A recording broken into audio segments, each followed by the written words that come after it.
नमस्कार किसान भाइयों। आज ये दो महानुभाव पधारे हैं।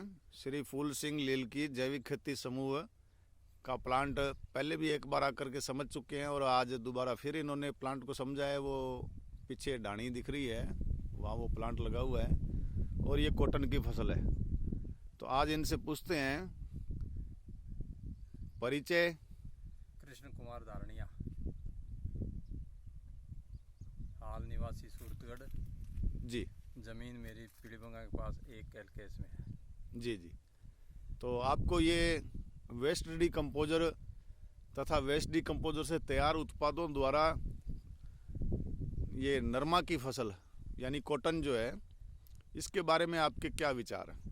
आज आके खेत का भ्रमण किया है तो खेत के अंदर क्या है कि केंचुए भी खूब काफ़ी मात्रा में दिखाई दे रहे हैं और इसके अंदर ये काला काला स्पॉट जो बना हुआ है, इसका मतलब ये हुआ कि नीचे का जो कार्बन है उसको घोड़ के ये ऊपर जमीन पे आ गया। ये जी। नरमे की पैदा है फसल है, वो बहुत बढ़िया खड़ी है। जी जी। नीचे से डंठल है वो भी अच्छा मोटा है, फुटान भी अच्छी है, ग्रोथ भी बढ़िया है, डिंडे भी लगे हुए हैं, वो भी काफ़ी अच्छे हैं। जी। तो ये कॉटन की मैं हाइट दिखाता हूँ आपको। इसमें सिर्फ 2 ही पानी लगे हैं। ये हाइट और ये इसकी हाइट आपके सामने दिख रही है। कमर से ऊपर है मतलब। हाँ, तो ये कमर के आसपास है। कमर से ऊपर भी है। ये देखिए इनके जस्ट खड़े हैं, इनके कोने के आसपास आ रही है हाइट इसकी कॉटन की। जी। तो फुटान वगैरह? फुटान बहुत बढ़िया है जी। और फूल गुड्डे भी अच्छे लगे हुए हैं जी। बाकी बहुत कोई कमी नहीं है, मतलब दूर से ऐसे ग्रीन नजर आ रहा है जैसा कोई मतलब है भाई। जी। केमिकल खेती जो करते हैं उनके मुकाबले ये कॉटन आपको कैसी लगी वेस्ट डिकम्पोजर से? उसमें इसमें तो फर्क बहुत है, अंतर बहुत है। दूसरा ये है कि बाकी उसके पेस्टिसाइड वाले हम देखते हैं तो ये मक्खी मच्छर घूमते रहते हैं, इसमें कहीं नजर ही नहीं आया मतलब। जी। तो ये थोड़ा दिखाइए, पत्ते को दिखाइए थोड़ा, है ना, पीछे से बैक साइड से।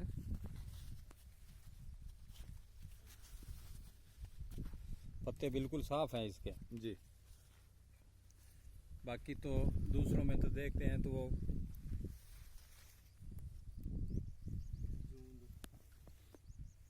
जी, एक सेकंड में आपको एक नया पत्ता दिखाता हूँ।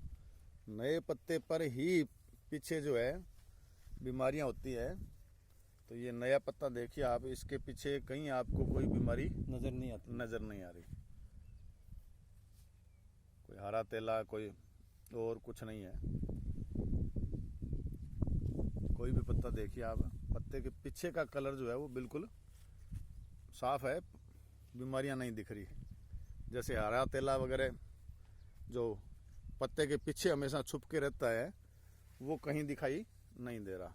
ये देखिए, अच्छे से मैं आपको दिखाता हूँ। ये देखिए आप, और फूल आने चालू हो गए हैं, फूल गुड़ियाँ स्टार्ट हैं।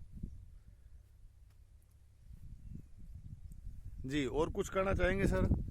बहुत बढ़िया है साहब, हर पत्ते पे मतलब है भी इसकी फुटान है। जी। जैसे पत्ता निकलता है वहीं से टहनी निकलती है, टहनी में भी फूल आते हैं। जी। करीब करीब हर पत्ता नहीं, अल्टरनेट पत्ते पे तो टहनी है ही है। जी जी। फुटान के हिसाब से ये। जी जी। और बहुत अभी तो समय पड़ा है इसका फुटान का, फ्रूटिंग का। जी जी। बढ़िया हो जाएगा ये। तो आप सर किस डिपार्टमेंट से रिटायर हुए हैं? मैं राजस्थान इलेक्ट्रिसिटी बोर्ड से रिटायर हुआ था, सहायक अभियंता के पद से। जी जी। मेरे को 7-8 साल हो गए खेती करते हुए, लेकिन इस डिकम्पोजर से मैं 2-3 साल से जुड़ा हुआ हूँ। जी जी। तो प्रयास कर रहा हूँ इसको सफल बनाने के लिए। जी। कोशिश कर रहे हैं, इसीलिए 2 बार इस प्लांट पे आगे देखने के लिए। जी। जो भी कोई कमियां महसूस होती है उसको यहाँ देख के सुधार कर लेते हैं। जी जी। ये है। तो किसानों के लिए आप क्या कहोगे?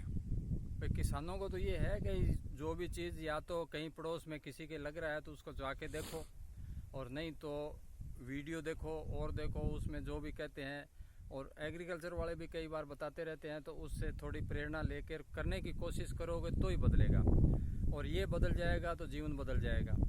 अब अपने क्या है कि पेस्टिसाइड के चक्कर में पड़े रहते हैं कि उसमें खर्चे की तरफ देखते नहीं है। इसमें कहते हैं भी खर्चा ज़्यादा लगता है, पैदा कम होती है।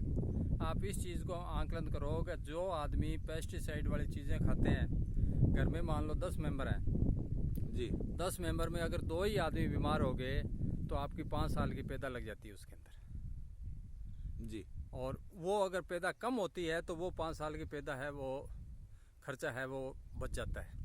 जी, और दूसरा इसका ये है कि धीरे धीरे आने वाली जनरेशन है वो मजबूत होती है। इस जो जैविक खेती के खान पान से मतलब मानव शरीर की जो संरचना है वो मजबूत होती है। अब अपने पीछे जाएं 150 साल पहले, तो पहले जो बुजुर्ग थे वो हट्टे कट्टे होते थे जी, हाइट अच्छी होती थी। उसका कारण यही है कि वो शुद्ध खाना जैविक खाते थे, और जो ही पेस्टिसाइड आने लग गया उसकी क्या है कि शरीर की हाइट भी कम होगी, ताकत भी कम होगी, और उसी की वजह से बीमारियां भी अधिक होगी जी, इसलिए सभी किसानों से मेरा अनुरोध है कि वो जितना हो सके, भाई सारा नहीं कर सकते, चलो ठीक है, 10वें हिस्से में, 15वें हिस्से में, 5वें हिस्से में अपनी खेती को उस सुधार की तरफ करो आप, तो धीरे धीरे 2-3 साल में सुधार हो जाएगा। जी, जी, बहुत ही बढ़िया संदेश है। ये जैविक खेती से शरीर की रोग प्रतिरोधक क्षमता मजबूत होती है, तो इसलिए जैविक अपनाइए। जैविक किसान भारत की शान। वापस प्रकृति की ओर लौट चलें ताकि भविष्य उज्जवल हो, आने वाली पीढ़ी का भविष्य उज्जवल हो, वो मजबूत हो, स्वस्थ हो, माँ भारती स्वस्थ हो। धन्यवाद। Thanks for watching. Chitranjan Singh, 13 BLDB, जिला श्री गंगानगर, राजस्थान।